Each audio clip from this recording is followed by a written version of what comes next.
This is the eLearning Podcast, episode number 2. Those things for many of our clients are just jargon. That's all they are. They're not things that they're going to be able to decipher whether they're important. But we, as a service provider of an open source solution, can tell you very clearly, this is what's working. Here's some clients that are doing it. Don't let that noise that you're seeing make you think that you need everything.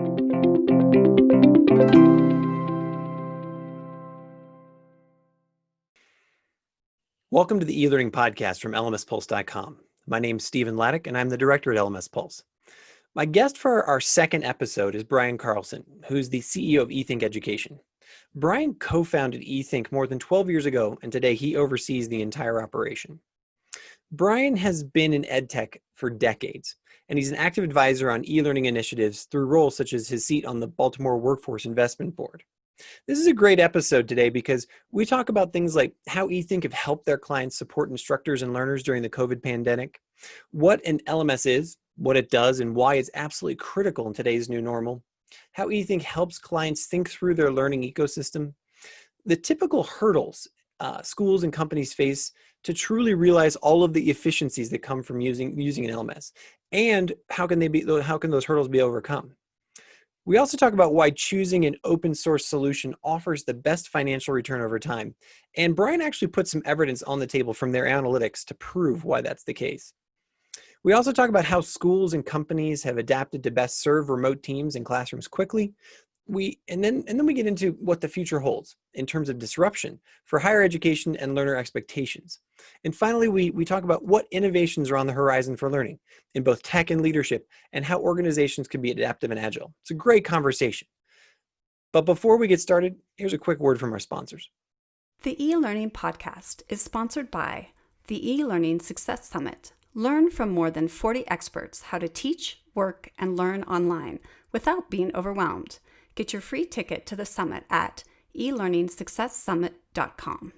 And lmspulse.com, your best source for news, information, and resources for e-learning professionals for more than 10 years. Get our free roundup of the week's top news at lmspulse.com. Hi, Brian. Thanks for coming on the show. Thanks for having me. I'm happy to be here today. Yeah. Brian, just so everybody knows, where are you sitting today? I'm calling in out of Baltimore, Maryland. That's where our headquarters is here for eThink, and that's where we started the business about 12 and a half years ago. Awesome. 12 and a half years ago already. That's amazing. I feel like you were an upstart like just yesterday, but that's cool. 12 and a half years goes by fast. We're recording this, in kind of at the beginning of June. We're almost in the middle of June here in 2020. What's top of mind for you right now? We're coming out of, we're not coming out of, we're in the COVID crisis. There's lots of crazy stuff going on. Are you still drinking from a fire hose? Are your clients knocking down your door? Or have you started to see things stabilize and, grow fast, but you're kind of, things are starting to stabilize is I guess what I'm asking, or where you at? Yeah, I think it's safe to say things are stabilizing a little bit. I think we're still dealing with a lot of clients trying to figure out what this means. We've been, even this week alone, I've had calls with leaders of colleges, universities, corporate clients that are still trying to figure out what the fall is going to look like and trying to predict what's at this stage, relatively unpredictable, which is, are we going to be going back to face-to-face instruction at the colleges and universities? Are we going to be staying in an online environment? What we went through especially on the services side of the organization, was a 2-week period where every single K through 20 client that we had went from using the system maybe a little bit to using the system 100% for every single class. And that was a very, very busy time for us, to say the least. And the same thing happened for all of our pro-ed clients as well. But in the K through 12 sector, where they rely on these systems heavily, that was a very hectic time. And colleges had to go from a completely different model. They had to go full virtual, basically overnight, which was, to say it was hectic would be an understatement. And those colleges are now trying to figure out what things are going to look like in the future. It's been a bit of a blessing because I think there was an underutilization by many of the colleges and universities throughout the world of the LMS, and they weren't always using it to its full potential. We're seeing that change very quickly. So this is sort of forced a better utilization rate. Say, take me there.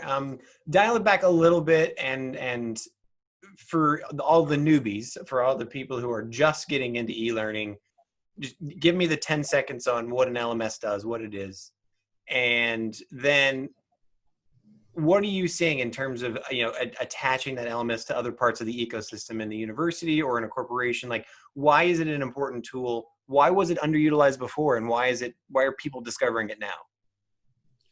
Yeah, great question. So the LMS has been around and been pretty dominant in universities and colleges for about 20 years. We started to see around the year 2000, Blackboard, early 2000s, WebCT, Angel, those were dominant systems. And then in 2002, Moodle came out and started to get some interest. And then over the years, it sort of boomed as a really good option for colleges and universities, and still to this day is at this stage arguably the most widely used system in the world. So in colleges and universities, that's really where I think the birth of the learning management system started, which is a place for professors, faculty to go in, to put their documents, to do online quizzes, to have forum discussions, to have a grade book, pretty basic set of functionality. As far as the utilization, not everybody wanted to change the way they were doing teaching and learning. There was a very traditional pedagogy of classroom learning that I think we're still starting to see, I think, the end of that paradigm to some degree, still there. Well, the shift has probably been going on now for about 20 years. So I think those adoption rates we're definitely improving. We could see that in the data within our clients that we monitor that pretty carefully, and we could see great improvements over the time. Every college varied, but I think this might have been sort of the final piece of that paradigm shift. For pro-ed, outside of colleges, we're getting a ton of business in government, corporations, nonprofits. Those organizations, I think, have found using a learning management system only in the last several years for the most part. There wasn't a dominance of use like we saw in the college and as a university side of our business until recently. Now it's exploding in that side of our business. And I think we're going to continue to see that. As far as where the LMS sits for either of these two categories, it's what we'd say in the middle of the e-learning ecosystem. And that concept is one of which is there's literally dozens of products that someone might use in either of these two sides of our business. The K through 20 side might also have plagiarism software that they need, or something like Zoom, or virtual classrooms, or accessibility software, like we see with Ally or Frontier, formerly Frontier, now Ally through Blackboard, or lots and lots of other different pieces. Those all fit together and talk to the learning management system as a part of what we would say is the ecosystem. The corporate or pro-ed side of our business is very similar in terms of the model. That ecosystem might be a little bit different. They might use things like score modules or score player still, or a content authoring tool a little bit more frequently than a college and university would. In terms of the reason for that, it varies, but for pro-ed clients, they usually have more custom company-specific content that they need to on the fly. As a college and university, it's maybe sometimes a little different, more standard content that they're buying, prepackaged, integrated in the LMS. So we see different pieces for those two sectors fitting in to the ecosystem, with the LMS typically, we would say, at the center of either of those ecosystems. All right. You mentioned corporations. I mean, I know a lot of your business is in the higher ed world, but definitely corporations have woken up to the need for virtuosity. If they didn't have it already, usually they're a little more forward thinking, a little more agile, but if they didn't know it already, obviously in the last 4 months, this has just been a necessity now. what do you say to the executive who's like, look, we've got our training handled. Like, our L&D department handles this. We've got our 3 webinars that we do, or we've got our book that we do, or they come to the classroom. Why do I need an LMS? Like, why is this an important piece for the corporate world? Yeah, I mean, I think there's a couple of things. The first is just a more efficient way of doing it. When you're using the technology is rapidly improving, and I think we have an explosion of new solutions that have come into the learning and development space over the last couple of years. Those things have lowered the cost. They've made it a lot more efficient. They've also made it more accessible to the end user. So if your end user are your employees, or maybe you're trying to train outside channel partners, you can do that training in a way that they can get it on their mobile device whenever they're available to do that training, as opposed to having to be in a classroom. It's a more flexible model. It's also significantly more cost effective, and you can get things you would not be able to get in classroom training, such as analytics, being able to see trends, who's done what. We use so much in the way of reporting for our clients to look at what's being done in the learning management system for things like succession planning. If you want to look at who's completed certain coursework, who's therefore eligible or maybe more likely to be good in certain roles. There's just a million different things that people are doing within organizations that you cannot do in classroom, typical face-to-face classroom training. So there's a change of the model. I think what we're seeing right now is the number of people are tripling down on the learning management system because we're all remote. Now, because we've been in this lockdown quarantine situation, I think it's making people look a little bit more at what is their contingency plan for all aspects of the business, including learning. And learning is taking a much higher, I think, position as in terms of priority to employers than it was several years ago. What's the, when as eThink has evolved over the last 12 years, often we often hear some of the same either assumptions or mistakes that clients make when they're either implementing it or they're, how they're utilizing it. What are maybe one or the 2 or 3 big, let's not call them mistakes, but it's just like the typical hurdles or the typical roadblocks that they run into, where not only for the learners, but also for the company or the organization to just really get those efficiencies, to really really sort of take it from that, okay, here's another system, and here's here's our HR system, here's our blah, blah, blah system, and here's our learning system, to actually really make it shine. Like, what are some of those pieces that you've seen? Great question.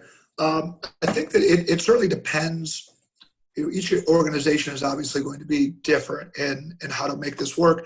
I found that typically service is the key differentiator.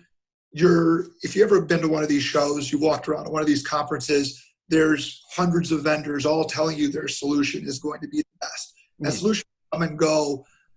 They rapidly come and go, and it's kind of hard to know what's supposed to piece together.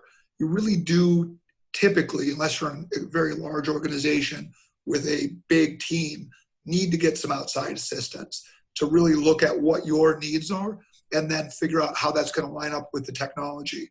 So I think that it can be kind of overwhelming in this industry right now, because there's a lot of voices saying, use our solution. Oh, no, you don't need an LMS, you need micro-learning. No, you need an XAPI-enabled LRS. And then you look at this and you think, you get caught up in some of the jargon and some of the buzzwords. I was going to say, I think you just threw down like 10 acronyms. I don't think, right. But it's cool. It's totally cool. You don't have to go back, but right. Yeah, it's really. Yeah, and I think that's the point, is those things for many of our clients are just jargon. That's all they are. They're not things that they're going to be able to decipher whether they're important. But we, as a service provider of an open source solution, can tell you very clearly, this is what's working. Here's some clients that are doing it. Don't let that noise that you're seeing at the various conferences make you think that you need everything that you're seeing out there. So I think the mistakes that are being made are typically maybe getting caught up in the marketing of this thing is the hotness right now, and then a year later no one's talking about it anymore. So I think you need to look at an outside group that has a track record of service that they can walk in and stand by. This is what you need. This is what you're going to need over time. Let's stage it out for you, as opposed to trying to do that in-house. So I think it's less a technology problem and more a service problem. And you really need somebody to kind of help you down that road, unless you have a team, of 10, 15 people in your organization all doing learning development, which most organizations don't. Mm. At the risk of throwing a curveball on your table right now, make the case for me. Like, I know you got Moodle's your platform you put out there. It's open source.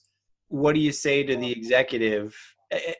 Open source and sort of that movement. It speaks to a university ecosystem. It speaks to professors. It speaks to that ethos.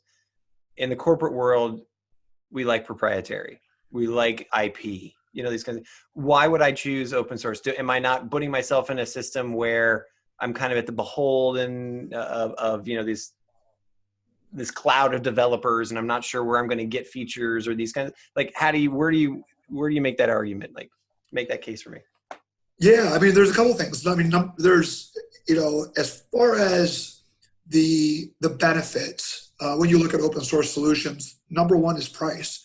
You're going to find it be a far lower price point, and what you're getting for that price is significantly better service, because the code base, no one's going to hold you hostage with that code base and try to raise prices where you don't have an option, which is usually the business model for closed source solutions. Get adoption at a low price, raise price over time. With open source, there's a track record of quite the opposite. And I would argue that while you're right, for sure, that many times there's a little bit more of a lack of understanding of the benefits of open source in the corporate market. Groups like Red Hat Linux or the Android operating system for Google versus Apple, people in the corporate world, especially IT professionals, have seen firsthand how quickly open source becomes dominant. And as well as becomes dominant, it's more flexible, because if you're a larger corporate client, you likely need to be able to get access to that code without paying an arm and a leg, which you might have to pay for. Code access at a closed source, vendor is typically difficult to get. So if you're going to get it with an open source vendor, it's there. You don't have to pay anything for it, and you can usually get at the code and maybe do some things, maybe in conjunction with your partner, maybe on your own. But it gives you that flexibility that you don't get from a closed source vendor. So I think most of the clients that we've worked with on the pro ed side are really understanding the benefits. And I think they're seeing other examples in other industries, whether it's databases, whether it's operating systems. Those things are I think, a little bit more popular than they were 10 years ago. So I think people are coming around. Yeah, good, great. So we've gone through, or we're in what is now the COVID crisis, the new normal. You've had a front row seat, as you said. It's been drinking from a fire hose for quite a while. Maybe it's a little stabilizing now. What are some of the ways that you've seen your clients adapt, either change their business model or work with their teams completely differently, or service students in a totally different way through the LMS? Like, how has that been a touch point or a focal point for being able to adapt to this situation? Yeah, I think what we found for most of our clients is you need to rely on software more than you ever have before, right? We're all using Zoom for everything. We're using, that's what we're doing inside eThink. We use Slack right now as our central communication source. We've already been a virtual company for a while. We have an office in Baltimore, but most of our staff is spread through not just North America, but also in Europe. We've had people in Canada. We've got people in other parts of the world as well that work for us. So we've operated as a virtual company for a long time. In addition to Slack, tools like Zoom, we've had a central learning management system that we use for lots of different purposes. It's not just learning. Many times it's also exercises that we're doing. We've done shared mission statement creation or mission values behaviors exercises within the learning management system. We've done feedback surveys throughout the learning management system. There's a lot of ways you can use the modules of the learning management system as sort of another central system, in addition to some of these others that for us as a company are a big part of our culture. We communicate. They're a way that we connect everyone. They're a way that we share information. So Slack is is a communication tool. We learn a lot by talking to each other. The LMS is just a little bit more of a formal way of doing that. So I think that what we're finding for our clients is very much the same. They're now relying on these systems, whereas if we look at colleges and universities, the system wasn't always mandatory.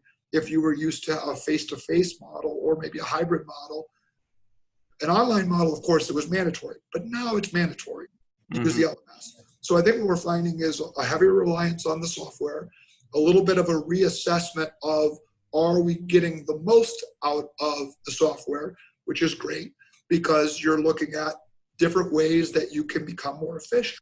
It's not always an efficient model to meet face-to-face in business or in education. And there are advantages that you don't get in a face-to-face model that you can get in an online model. And I think all of our clients, whether it's on the K through 20 side of the house for our business, or whether it's the pro ed side through corporations and government and nonprofits, we're all kind of looking at how we can get efficiencies with these systems now that we've been sort of forced in to the quarantine the last couple of months. I think coming out of it, many of these practices will make businesses significantly more resilient than they were before. And I think that's key. I think we've all had to look at our processes, focus on resiliency, focus on efficiency, and that's what we've done inside eThink, and I see our clients doing the same thing. Has anybody started to run the numbers as far as you know, in terms of, we've saved X amount on business travel, or, the annual meeting has saved us this much, or we were able to increase sales this way? Has anybody done those analytics yet, or that you know of? I mean, I don't, but I'm just kind of wondering. It's funny you say that. My team is getting those analytics all the time, and we're seeing those each week. I think this week, a couple, I'll just look up here at some things I saw come through the channel this week. We had one of our clients say that they've reduced their internal manual training time by 70%. And they're 70%? Are you serious? 70%. Yeah, that's one of my clients that is doing some really, really great stuff. They're called WECA.io, really good people over there. They reported to us, I think, here in the last couple of days about that. Another one of our clients said that they have seen a 32% reduction in staff turnover due to improved consistency of the training since they've signed with us. That's over the last year. So we're getting all sorts of great data, to be honest with you.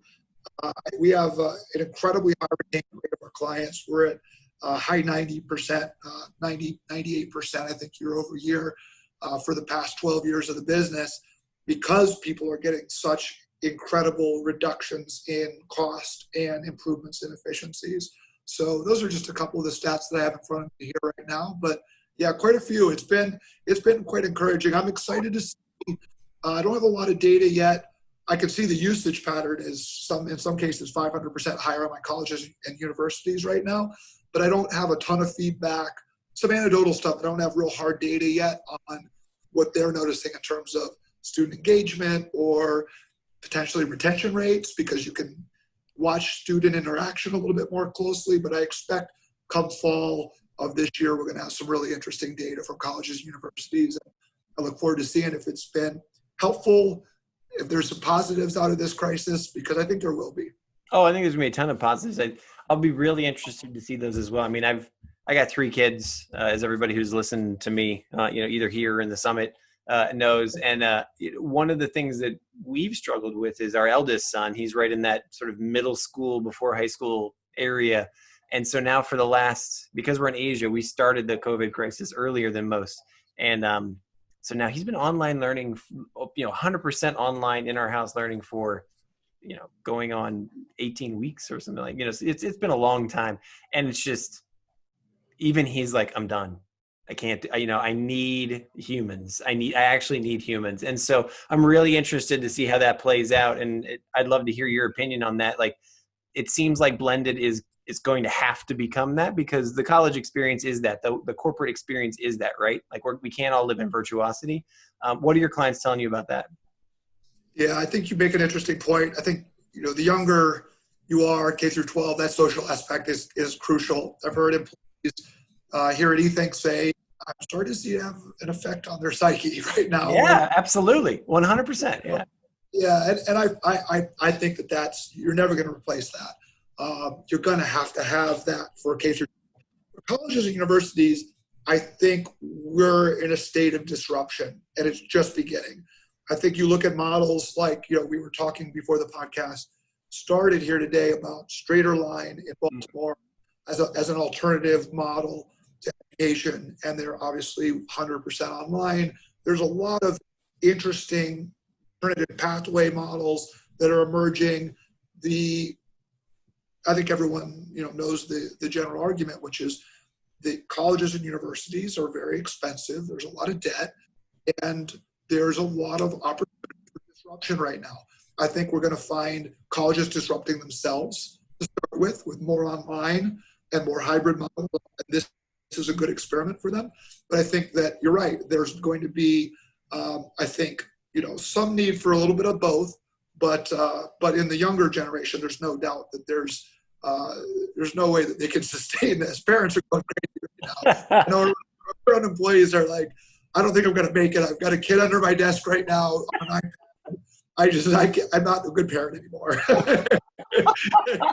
That is awesome. I've got a kid under my desk. That's the first time I heard that one. Yeah.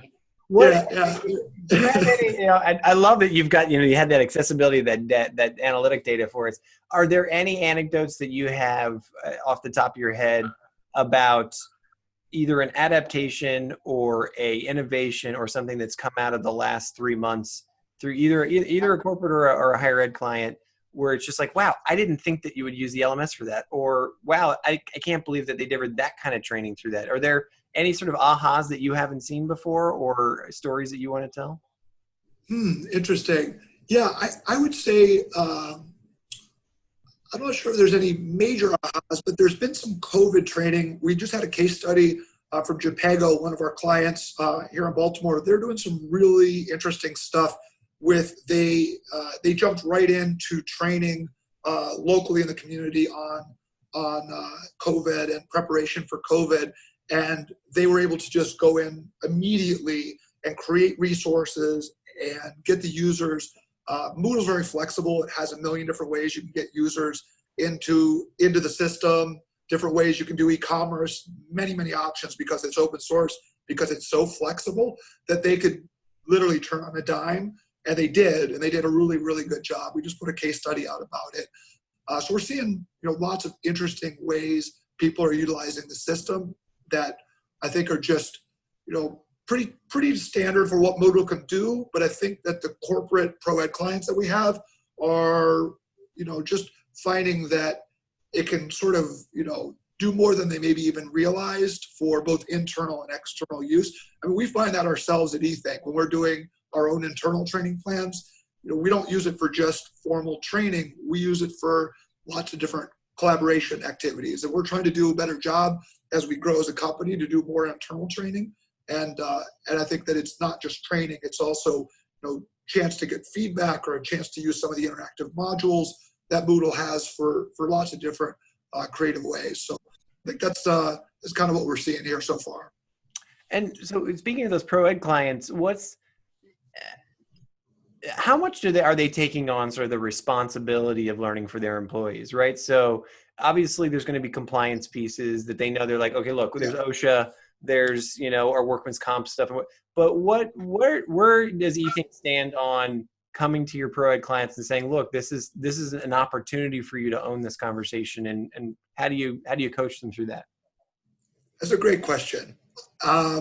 This is one that my personal views, and I think what my team is seeing so far, is that we're still in the very beginning stages. I think that everyone knows there's a skill gap. Everyone knows that when someone comes from university into your business, they're likely not really going to be ready to hit the ground running without, a lot of coaching, a lot of mentoring.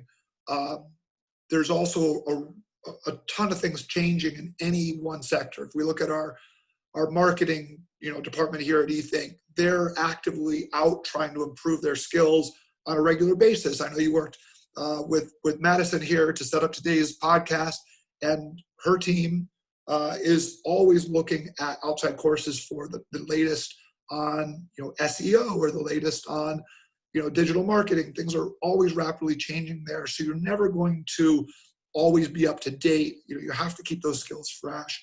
So I think what I personally see happening is a blurring of the lines of employers' responsibility to educate their employers. I think if we look forward 10 years, employers are going to realize that it is their responsibility.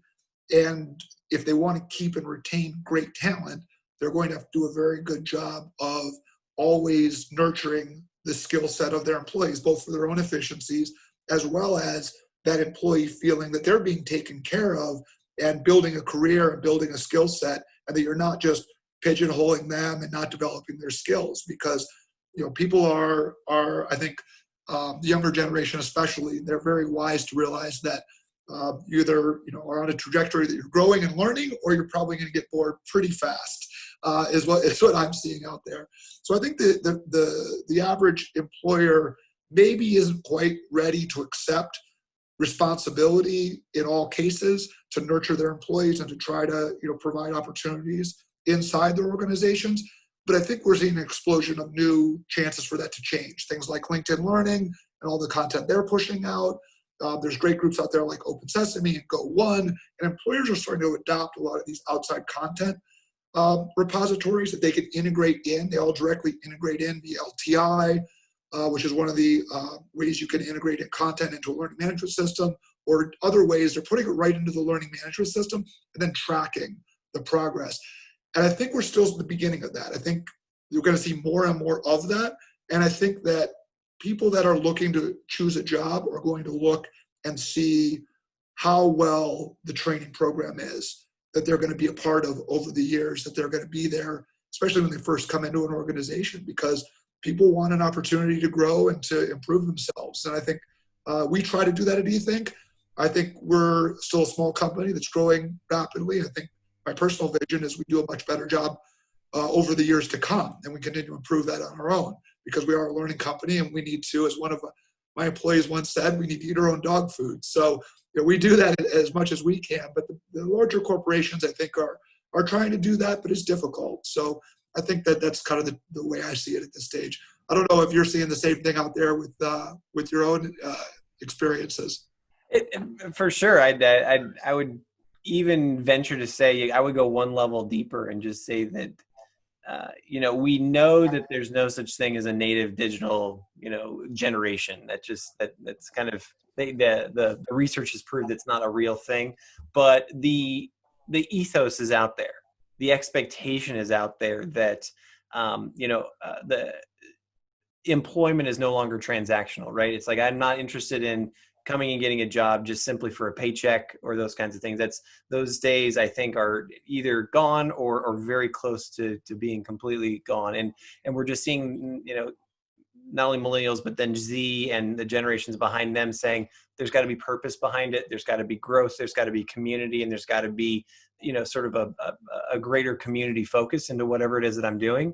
And so education is the foundation for all of that, right? My ability to connect, my ability to grow, my ability to pull in resources from other organizations, and hey, we're all kind of in this together. That's I think that's the 30-year vision for sure. It really is, absolutely. And there's there are tools that are available where you could share educational resources and make it more of a social construction of this pedagogy, which is what Moodle was built on. Is rather than me come in as the CEO and say, this is what you're going to learn, that never works. You need to have, because I also don't know what they need to learn. Not only that, but it's really interesting. It's kind of, I'm wondering, I don't know if eThink has experienced this, but I'm sure some of your clients have. Sometimes the tail wags the dog, where you say, hey, look, we're the CEO, this is the C-suite, we want to move this direction. But if you take the time to listen, you may actually find it's like, wow, we actually, this new unit shows up, or this new adaptation, or this new innovation, and you find you have a whole new business line, or you have a whole new, life. I actually heard a story the other day where a client of a client, or, a friend of a friend, where they're saying, look, the only reason that we still call ourselves this brand is because that's what people know us. And this is in Asia, right? Where the brand is still a very, very important thing. They're like, 90% of our business comes from this other thing that we do all over here. And so we're trying, their big thing is, how do we move our brand into these other things that employees created, and community, and, and they're like, we don't even really want to do this because it loses us money. But that's what, our clients know us at. So I just can totally see that being a thing in the future, right? You've got to get out of your own way as a leader.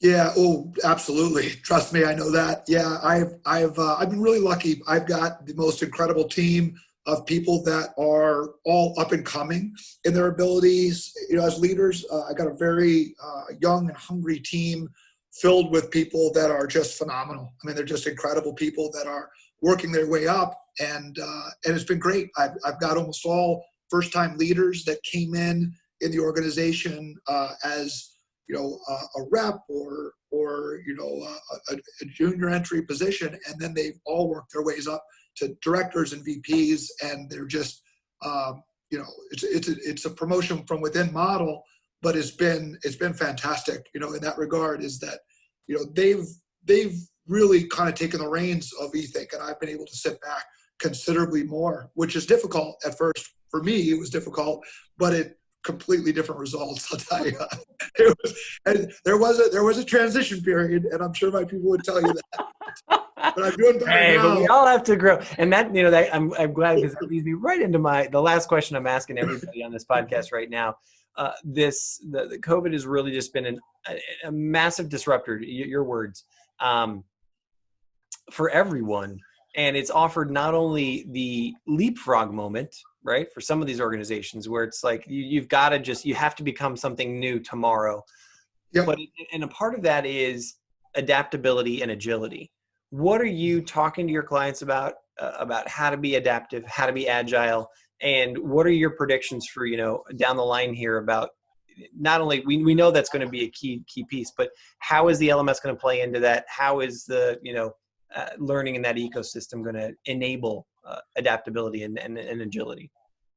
Yeah, I think it gets back to what we were just talking about. I think you're going to have a culture of learning built into the organization, in every organization. If you don't have that culture of learning, you're not going to get it overnight. You have to have incremental changes to get to that culture of learning. And if you don't set it up and then build from there, I think you won't be competitive in the future. And we're seeing that within our own organization, and we have, quite frankly, a ways to go. But I think that's the key for organizations to remain relevant, to be able to be resilient. You're going to have to be able to change and be agile.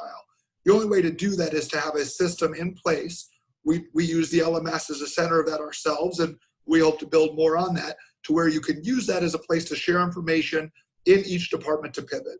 And I think that it's difficult to change. Everybody on an individual basis or as an organization, as you try to change, it's challenging.